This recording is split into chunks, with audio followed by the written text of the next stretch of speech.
नमस्कार दोस्तों, आप सभी का स्वागत है आपके अपने YouTube चैनल पर। आज की इस वीडियो में हम आपको बताएंगे एक ऐसे इंजेक्शन के बारे में जो कि पशुओं में काफ़ी ज़्यादा इसका उपयोग किया जाता है और इसका रिजल्ट भी बहुत अच्छा देखने को मिलता है। वीडियो शुरू करने से पहले अगर दोस्तों आप इस चैनल पर नए हो तो चैनल को सब्सक्राइब करिए और बेल आइकन को ऑन करिए, जिससे कि आपको भविष्य में आने वाली वीडियो की नोटिफिकेशन मिल सके। आज के इस वीडियो में हम आपको बताएंगे मेग्लोडाइन इंजेक्शन के बारे में, जो कि वीरबैक कंपनी का आता है। इसमें जो साल्ट आता है वो फ्लुओक्सिन मेग्लोमाइन साल्ट आता है और यह कितनी मात्रा में पाया जाता है, इसमें एक ml में 83 मिलीग्राम पाया जाता है। पशुओं में कौन कौन सी बीमारियों में इस इंजेक्शन का उपयोग किया जाता है? सबसे पहले जिस बीमारी का उपयोग किया जाता है वह है निमोनिया। निमोनिया में क्या होता है दोस्तों, पशुओं में जैसे कि पशुओं को सांस लेने में दिक्कत हो जाती है, इसके साथ में ही पशु धांसने लग जाता है। यह निमोनिया के लक्षण देखने को मिलते हैं पशु में, तो ऐसी स्थितियों में भी इस इंजेक्शन का उपयोग कर सकते हैं।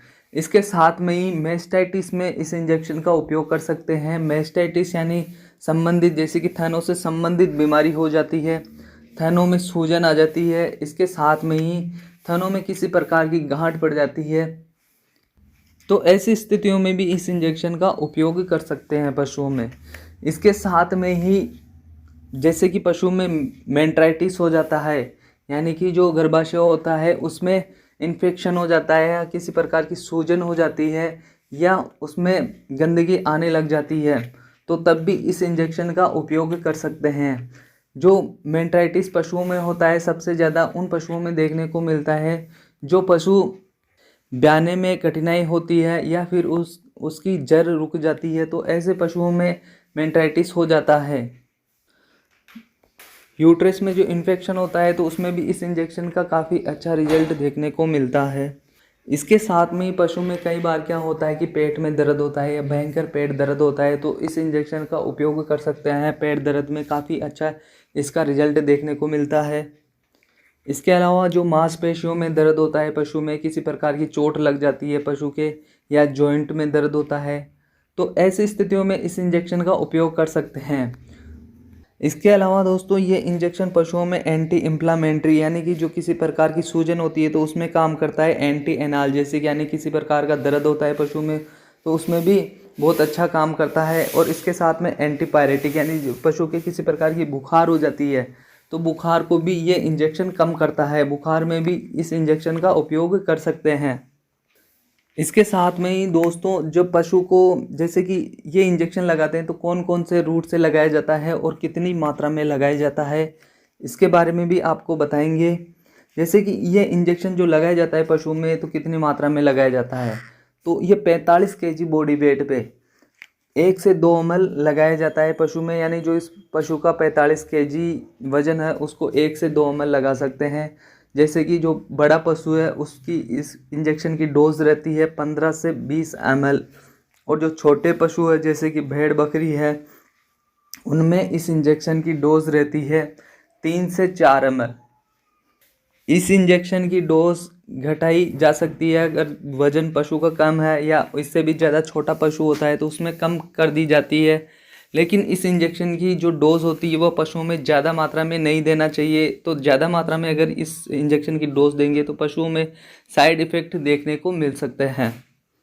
इसके साथ में कौन से रूट से इंजेक्शन ये लगाया जाता है, यानी किस मार्ग से पशु को ये इंजेक्शन दिया जाता है, तो ये इंट्रामस्कुलर यानी कि जो मांस में भी लगाया जा सकता है, गर्दन पे या पुट्टे पे ये इंजेक्शन लगाया जा सकता है। इसके साथ में ही ये इंजेक्शन आईवी यानी इंट्रावीनस भी दे सकते हैं, जो कि नस में लगता है, जो कि जुगुलर वेन में लगा सकते हैं। अब हम आपको बताएंगे कि किस प्रकार से इस इंजेक्शन को देते समय सावधानियां रखनी चाहिए, कौन कौन सी सावधानी रखनी चाहिए इस इंजेक्शन का प्रयोग करते समय पशुओं में।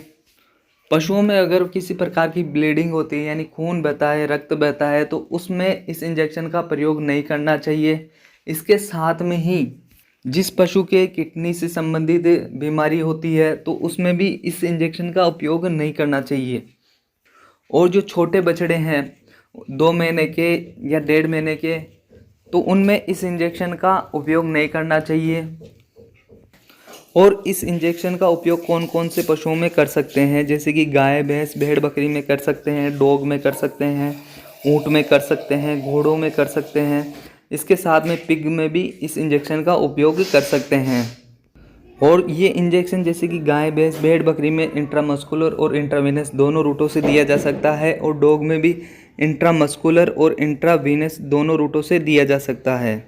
और जो कैमल है यानी कि ऊँट है, उसमें भी इंट्रावीनस और इंट्रामस्कुलर इंजेक्शन लगाया जा सकता है। इसके साथ में जो घोड़ा होता है उसमें आप स्लो आईवी दे सकते हैं, और जो पिग होता है उसमें आप सिर्फ सबकट इंजेक्शन और आईवी इंजेक्शन ही लगा सकते हैं, इंट्रामस्कुलर इंजेक्शन उसमें नहीं लगाया जा सकता है।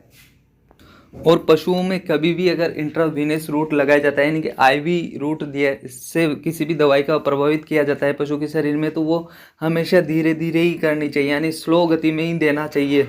अगर आप तेज़ गति में पशु को इंट्रावीनस इंजेक्शन लगाते हो तो इसमें पशु शॉक में जा सकता है। दोस्तों, इस इंजेक्शन के बारे में लगभग आपको सभी जानकारी मैंने दे दी है। अगर आपको यह जानकारी अच्छी लगी है तो हमारी वीडियो को लाइक करिए और कमेंट करके ज़रूर बताइए। थैंक यू, धन्यवाद।